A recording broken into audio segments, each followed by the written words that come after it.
ताकि खादम के लिए जोरदार ताली।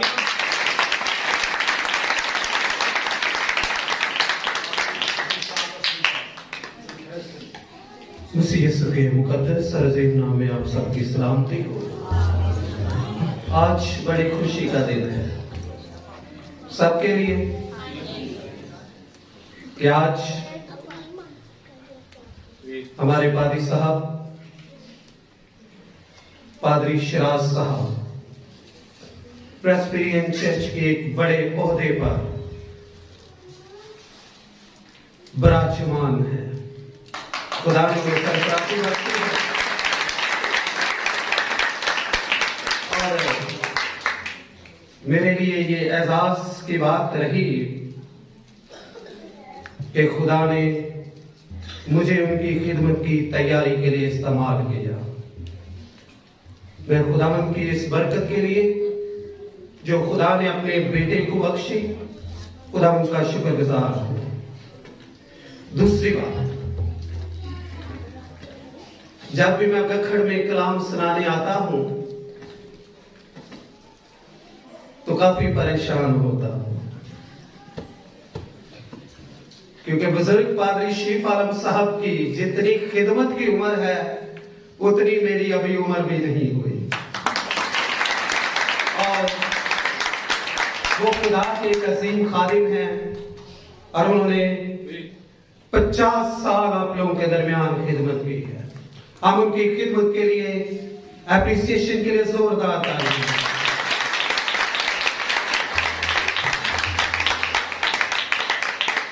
पादरी शिराज साहब ने मुझे बताया कि मेरी कलीसिया इस खुशी को बांटना चाहती है और आप वहां पर खुदा के कलाम की खिदमत करेंगे। तो जिस दिन जनरल असेंबली की मीटिंग हो रही थी तो मैंने एक बात कही थी कि खुदा ने नौजवान खादिमों को मौका दिया है। अगरचे इस पर बात हुई कि इतने नौजवान नहीं हैं, लेकिन फिर भी खुदा का शुक्र है वो नौजवान है।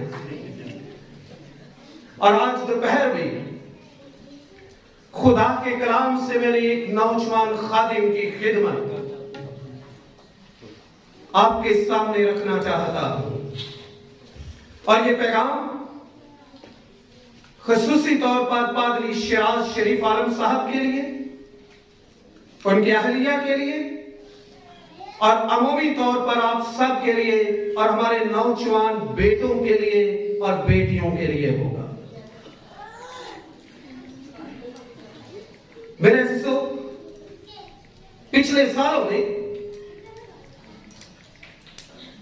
कलीसिया पाकिस्तान का एक नौजवान खेलों के मैदान में उतरा और जिस वक्त वो खेल के मैदान में उतरता था तो मसीही ईमानदारों के घुटने और सर दुआ में झुक जाते थे।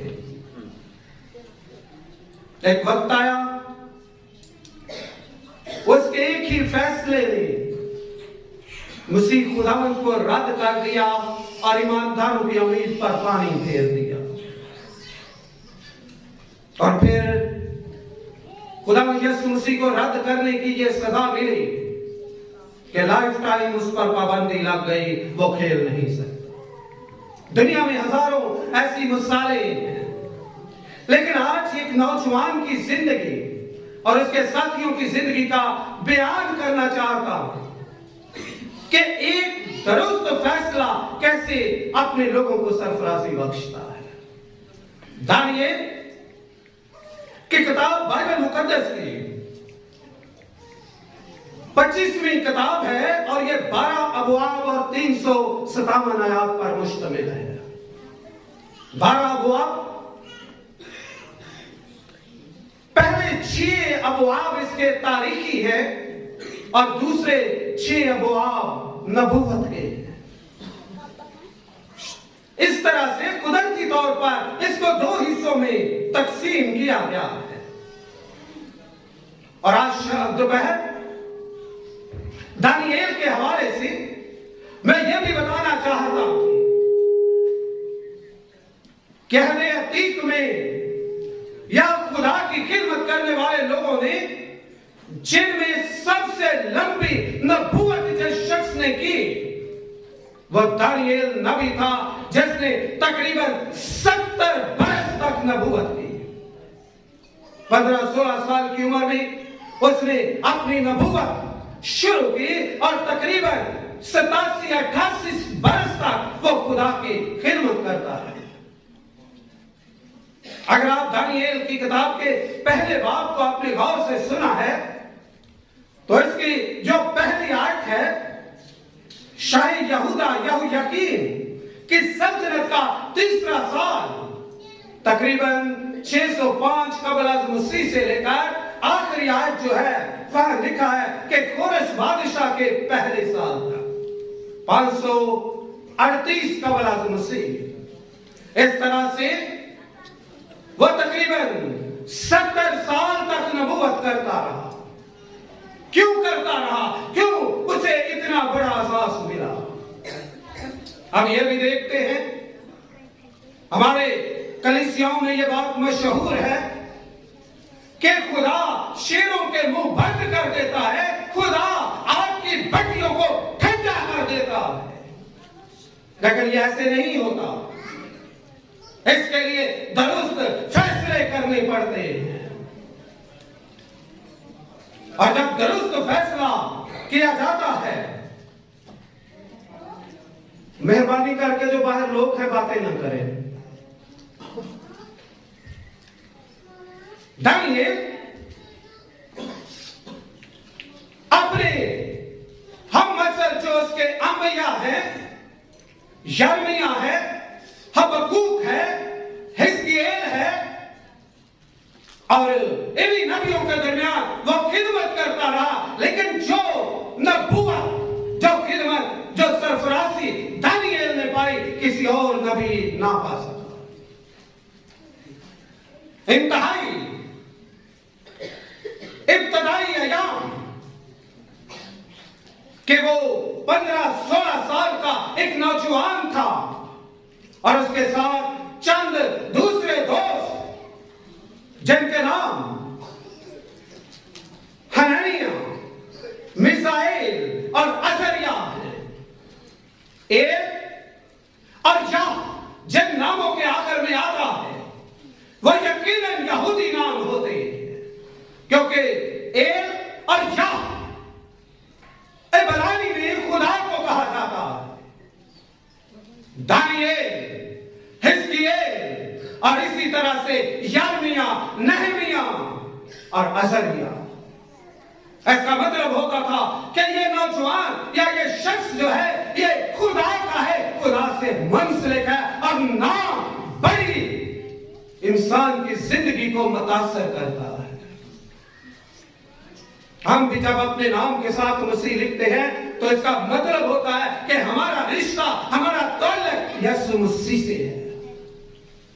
यहूदियों में भी या और एल का नाम इस्तेमाल करके यह साबित किया जाता था कि ये यहोवा के हैं, ये एल के हैं, ये खुदा के हैं और इनका जो देवता है, खुदा है, परवरदिगार है, वो यहोवा यरी है।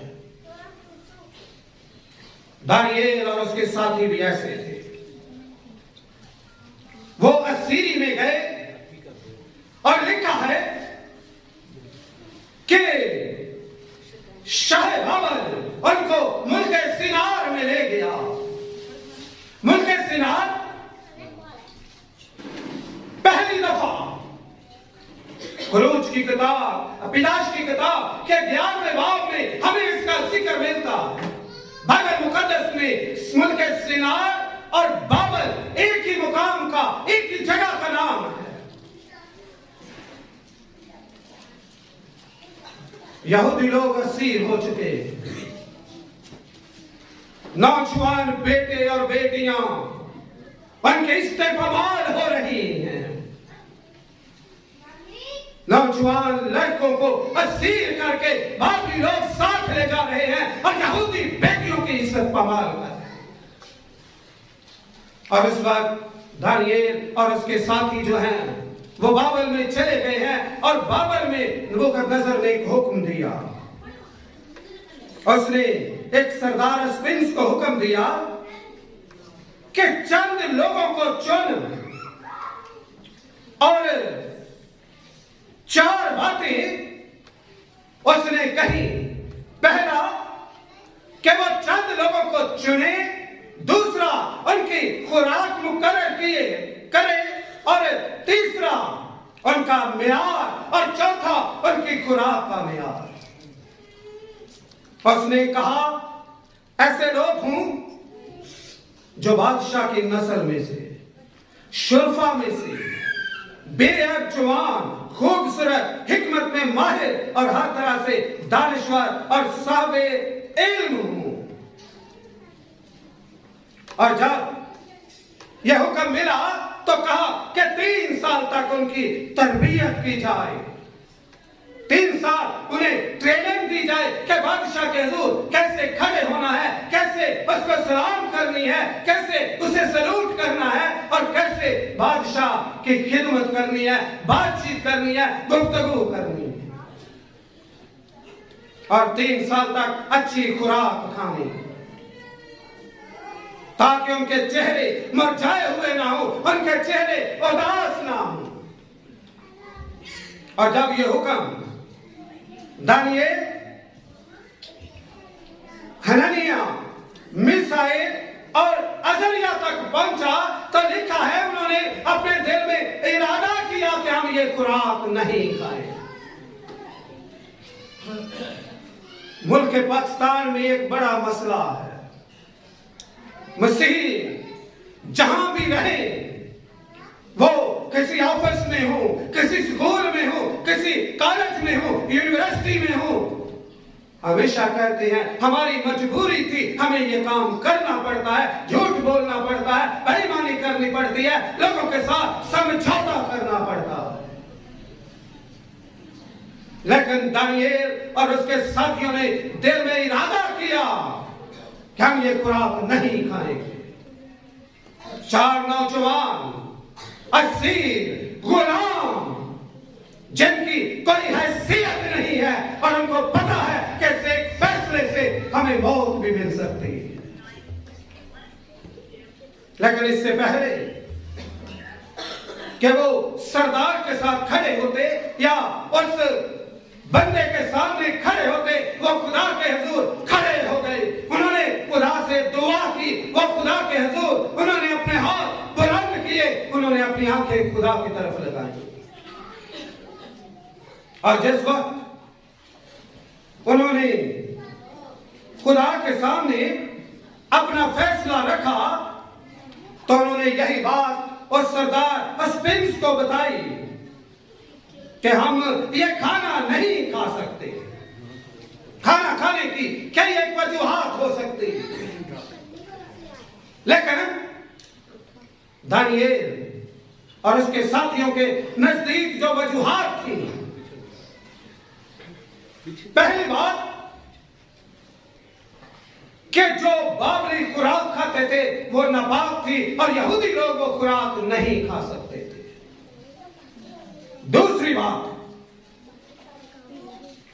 यहूदी लोग जानवर को ज़बह करके खाते थे, जबकि बाबरी जान लोग उसको हलाक करके खाते थे, जिसे हमारे बुजुर्ग जानते हैं झटके का गोश्त नहीं खाते थे। और तीसरी बात, वो ये खुराक अपने बुतों के सामने ले जाकर पेश करते, उनसे बरकत चाहते, उनसे ब्लेस करवाते और फिर लोगों में बांटते थे।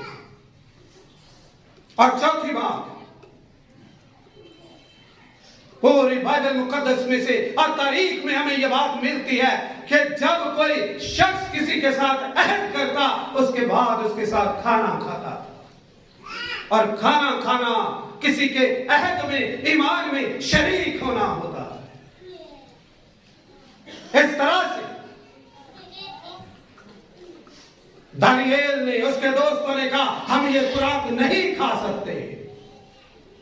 जब उन्होंने ये बात कही, सरदार ने कहा क्यों मेरी जान खतरे में डालते हो? तब 11वीं आयत में लिखा है कि दानियेल ने दरोगे से ये कहा कि मैं तेरी मिन्नत करता हूं कि तू 10 रोज तक अपने खादिमों को आजमा कर दे और खाने को साग पात और पीने को पानी हमको दिलवा। 3 साल तक कहा था बादशाह ने कि इनको खुराक देना, इनकी तरबियत करना, और जब वो परेशान थे, जब वो खुराक नहीं खाना चाहते थे, तो ऐसे हालात में दानिएल ने कहा सिर्फ 10 दिन तक हमें यह खुराक दे और फिर देख। और जब 10 दिन तक वो खुराक दी गई तो दानिएल और उसके साथियों के चेहरे दूसरे जवानों से ज्यादा सूरत थे, ताजगी थी और कुव्वत और ताकत में नजर आती थी। क्योंकि लिखा है कि उनके चेहरों पर ज्यादा रौनक और ताजगी नजर आई। लेकिन आज जिस बात पर मैं तवज्जो दिलाना चाहता हूं, अपने बेटे नौजवान पादरी शिराज साहब की और अपने नौजवान बेटों की, अपनी नौजवान बेटियों की, कि आपका एक गलत फैसला आपके लिए, आपके खानदान के लिए और आपकी कौम के लिए तबाही का बायस बन सकता है। जिन नौजवानों ने अपनी जिंदगी में दुरुस्त फैसले किए, खुदा ने उन्हें सरफराज किया। उनमें दानिएल और उसके साथी थे। इब्रानियों 11वें बाब की 24वीं आयत में लिखा है कि मूसा ने ईमान ही से फराऊन का बेटा कहलाने से इनकार कर दिया।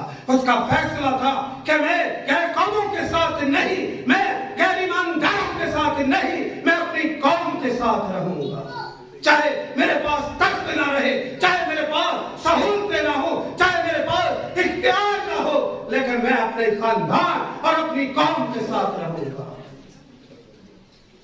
मेरे शिशु, एक ऐसा ही नौजवान जिसका नाम यूसुफ था, पैदाइश 47वें बाब के 10वीं आयत में लिखा गया है कि वो हर रोज उसे मजबूर करती रही कि वो हरामकारी करे, लेकिन उस नौजवान ने फैसला किया कि मेरा खुदा मुझे देख रहा है, अगर मैंने गलत किया तो खुदा मुझे सजा देगा। उसका ईमान था, मुझे गुलाम से उसने मुख्तार बनाया है और मुझे वो सरफराजी देगा, वो मुझे बादशाह भी बना सकता है और सचमुच उसके फैसले ने उसको बादशाह बना दिया।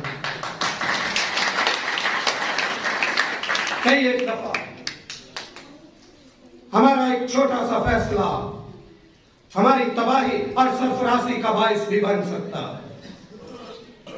खुदावंद यीशु मसीह ने मत्ती 4 बाब की 18वीं से 20वीं आयत में शागिर्दों से कहा कि तुम अपनी कश्तियां छोड़कर मेरे पीछे हटो, मैं तुमको आदमगीर बनाऊंगा। और उनका एक ही फैसला उन्हें मसीह के खिदमतगार बना दिया, शागिर्द बना दिया और हमारे लिए रसूल बना दिया। और नौजवानों का एक ही फैसला। मेरे शिशु, मैंने शुरू में यह बात कही थी कि दानिएल ने 16 बरस की उम्र में यह फैसला किया वो गैर कौम के साथ समझौता नहीं करेगा, वो अपने ईमान पर समझौता नहीं करेगा और वो अपने खुदा को रद्द नहीं करेगा। इसलिए 16 साल की उम्र का फैसला, उसका नतीजा यह मिला कि 60 साल की उम्र में शेरों ने उसका गोश्त खाने से इनकार कर दिया। 16 साल की उम्र में उसने गैर कौमों का गोश्त नहीं खाया। 16 साल की उम्र में उसने इख्तियार को रद्द किया और 7 साल की उम्र में शेरों ने उसका गोश्त खाने से इनकार कर दिया।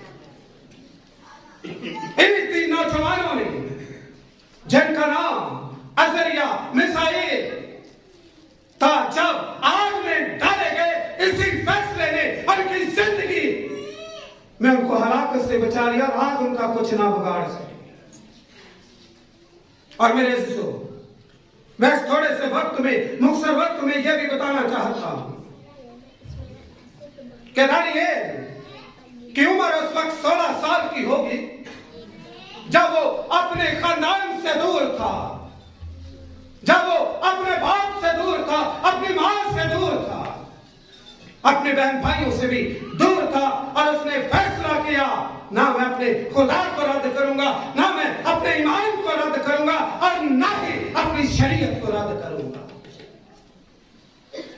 आज हमारे कितने नौजवान बेटे और बेटियां हैं, जब वो कॉलेज जाते हैं, स्कूल जाते हैं, यूनिवर्सिटीज में जाते हैं, जहां उनके साथ उनका बाप नहीं होता, उनका भाई नहीं होता, उनका खानदान नहीं होता, कैसे वो गलत फैसला करके फिर सारी उम्र और सुबाई की जिंदगी गुजारते हैं। इसलिए आज दोपहर मैं वालिद शराज शरीफ आलम साहब को कहना चाहता हूं, नसीहत करना चाहता हूं, खुदा का खादिम होने की हैसियत से, और आप नौजवान बेटों को, बेटियों को, कि जब आपका बाप आपके साथ नहीं होता, जब आपकी मां आपके साथ नहीं होती, जब आपका खानदान आपके साथ नहीं होता, जब आपके अजीज और अकारब साथी आपके साथ नहीं होते, लेकिन आपका खुदा वहां भी आपके साथ होता है। ये मत सोचे कि आपको कोई देख नहीं रहा, ये मत सोचे, बहाना करे मेरा अब्बा साथ नहीं था, मेरी अम्मी साथ नहीं थी, मेरे भाई साथ नहीं थे, मेरी बहनें साथ नहीं थी। दानियेल ने नमूना दिया है हमें। वहां बहुत सारी दिलचस्पियां भी होंगी। वहां आपको कोई ये भी कह सकता है कि आए मैं आपको कार पर घुमाता हूं, मैं आपको गाड़ी लेकर देता हूं, मेरे पास बड़ा बंगला है, मैं वो आपको दे दूंगा, आप मेरे मजहब में आ जाए और मसीहत को रद्द कर दे। लेकिन जो रद्द करता है, मैंने शुरू में कहा था, फिर ज़लालत और रसवाई उसका मुकद्दर बन जाती है। अपने इर्द गिर्द अपने नौजवान बेटों को देखो जिन्होंने मसीहत को रद्द किया, अपनी बेटियों को देखो जिन्होंने मसीहत को रद्द किया, और कैसी ज़लालत और रसवाई की जिंदगी गुजार रही है।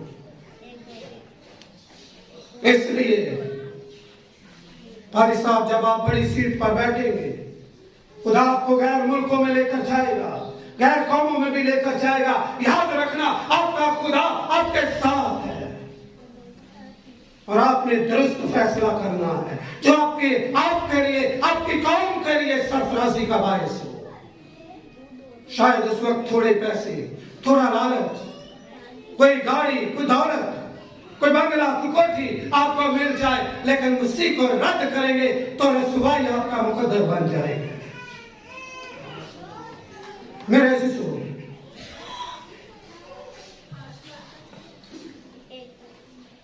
मुकद्दस पतरस अपने पहले खत के पहले बाब की 15वीं आयत में लिखता है,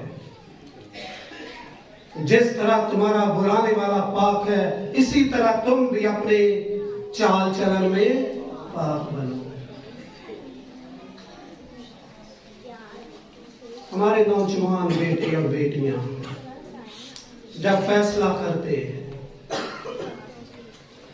तो वही फैसला उनके मुस्तकबिल का फैसला हो जाता है। दानियेल ने 16 साल की उम्र में फैसला किया, 70 साल नबूवत की खुदा के साथ चलता रहा।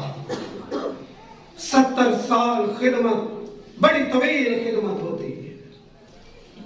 उसने बड़े बड़े बादशाहों के दरमियान खिदमत की, उसने यहूदियों के इस्राएल देखे, यहूदियों के बादशाह देखे, उसने बाबलियों के बादशाह देखे, और उसने फारसियों के बादशाह भी देखे। लेकिन उसने हमेशा एक बात याद रखी, कौम कोई भी हो, सल्तनत कोई भी हो, शहर मुल्क कोई भी हो, लेकिन उसका खुदा उसके साथ है। इसलिए ये बात याद रखें। मुकद्दस पतरस पहले खत के दूसरे बाब की 21वीं से 23वीं आयत में कहता है, वो हमें काबिल नमूना दे गया है, उसके नक्शे कदम पर हमने चलना। आपका एक ही फैसला जो जवानी के जोश में, जवानी के जज्बात में करेंगे, अगर दुरुस्त करेंगे तो यूसुफ की तरह सरफराजी पाएंगे। अगर दुरुस्त करेंगे मूसा की तरह रहनुमा बन जाएंगे कौम के। अगर दुरुस्त फैसला करेंगे तो दानिएल की तरह तवील अरसा खिदमत करेंगे, अपने खानदान के लिए इज्जत और सरफराजी का बायस बनेंगे। लेकिन अगर आप गलत फैसला करेंगे तो आपका खानदान भी कायम रहेगा, आपकी कौम भी कायम रहेगी, लेकिन आप जलीलो और रुसवा होंगे। और मैंने पहले कहा है, अपने इर्द गिर्द देख ले हमारे कितने नौजवान गलत फैसला करके बदी और रुसवाई और बदकारी की जिंदगी गुजार रहे हैं। इसलिए अपने उसी को रुसवा न करें, उसको जलील ना करें, उसको मसलूब ना करें। और कादी साहब, खुदा ने आपको खिदमत दी है, अभी आप नौजवान हैं, खुदा आपको लंबी उम्र दे, लंबी खिदमत दे। लेकिन जहां भी जाए, गैर मुल्क हो, गैर कौम हो, बुजुर्ग पादी शीफ आलम साहब आपके साथ हो या ना हो, हम आपके साथ हो या ना हो, लेकिन हमेशा याद रखे आपका खुदा आपके साथ है। दुरुस्त फैसला करे, खुदा आपको भी सरफराजी देगा, आपकी कलीसिया को भी सरफराजी देगा और आपकी कौम को भी सरफराजी देगा। यकीनन आज खुशी की बात है, खुदा ने आपको सरफराज किया है, वो और सरफराज करेगा।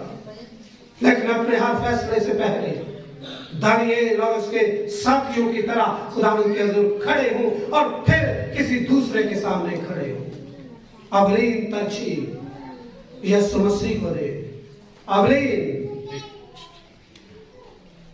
खुदा में यीशु मसीह के पास जाए और फिर किसी दूसरे से बात करे, क्योंकि वो वफादार खुदा है और अपने वादों को कभी भूलता नहीं है।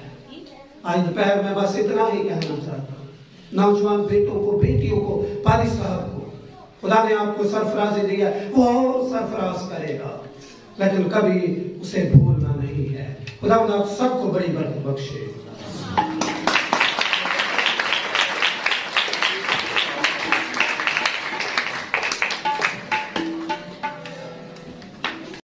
हमारी कमजोरियों का चारा है, तेरा शुक्र करते हैं। जितने लोग इसमें शरीक हुए हैं, एक एक को अपने अंदर झांकने की तौफीक बख्श। हम अपनी गलतियों का एहसास करें और आज की पाक इशा की बरकत के बायस हमारी जिंदगी तब्दील हो। हम सबको सचमुच बरकत बख्श, यीशु मसीह के नाम में आमीन।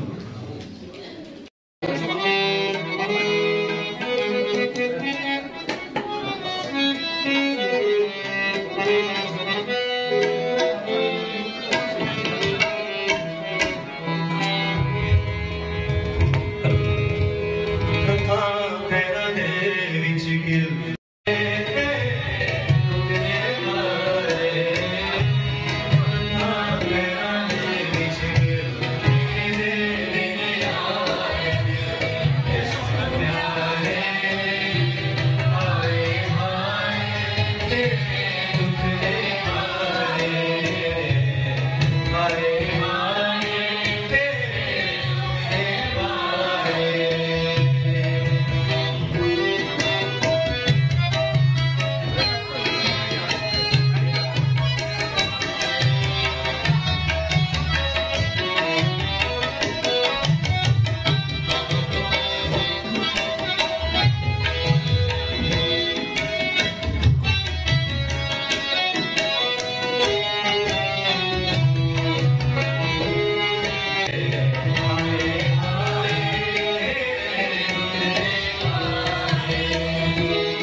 उसी यीशु में हमारे जिंदा आसमानी बाप, हम शुक्र अदा करते हैं सारी मोहब्बत के लिए, सारे प्यार के लिए जो हम सबके दरमियान तूने कायम की है। बाप हम शुक्र अदा करते हैं अपने उस्ताद के लिए, उनकी आपकी सारी कलाम की खिदमत के लिए, अपने बड़े भाई पादरी आलम चौहान साहब के लिए, उनकी आमद के लिए, उनकी सारी खिदमत के लिए, सारी मेहनत के लिए और सारी इज्जत के लिए हम उनका शुक्र अदा करते हैं। पादरी स्टीफन साहब का भी हम खास तौर पर भाई अमीन के लिए शुक्र अदा करते हैं। बाप जो सलामती से दुबई में पहुंच गए हैं, उन्हें बरकत दे। बाप हिफाजत निगहबानी कर, कौमत की जो इम्तिहानात हैं उनमें उनकी हिफाजत निगहबानी करना बाप। और बाप हम खास तौर पर भाई अफवान के खानदान के लिए शुक्र अदा करते हैं जिन्हें तूने हादसे से बचाया है। और बाप इस सारे इंतजाम के लिए, सारी इबादत तेरी बरकत चाहते हैं। हम अपने भाइयों के लिए तेरे हजूर में शुक्र अदा करते हैं, कलीसिया के लिए, बहनों के लिए, सबके लिए तेरा शुक्र अदा करते हैं। सबको पूरी बरकत दे। इस इबादत को अपने हजूर में कबूल फरमाओ, उसी यीशु के नाम से मांग के दुआ लेते हैं, आमीन। दुआएं मांगेंगे। हेलो सारे नीचे उतरो। है हमारे बाप तू जो आसमान पर है, तेरा नाम पाक माना जाए, तेरी बादशाही है, तेरी मर्जी जैसी आसमान पर पूरी होती है जमीन पर भी हो। हमारी रोज की रोटी आज हमें दे, और जिस तरह हमने अपने कर्जदारों को मुआफ किया, तू भी हमारे कर्ज हमें मुआफ कर, और हमें आजमाइश में न ला बल्कि बुराई से बचा, क्योंकि बादशाही और कुदरत और जलाल हमेशा तेरे ही है, आमीन। अब जो तुमको ठोकर खाने से बचा सकता है और बेअद करके कमाल खुशी के साथ अपने पुरजलाल हुजूर में खड़ा होने का मकदूर बख्श सकता है, उस खुदाए वाहिद का यीशु मसीह के वसीले से फजल, खुदा बाप की मोहब्बत, रूहुल कुद्स का मेल रहा, बिलखुसूस पादरी शिराज और प्रेस्बिटेरियन चर्च के ओहदेदारान और आप सबों के साथ सदा तक होता है, आमीन।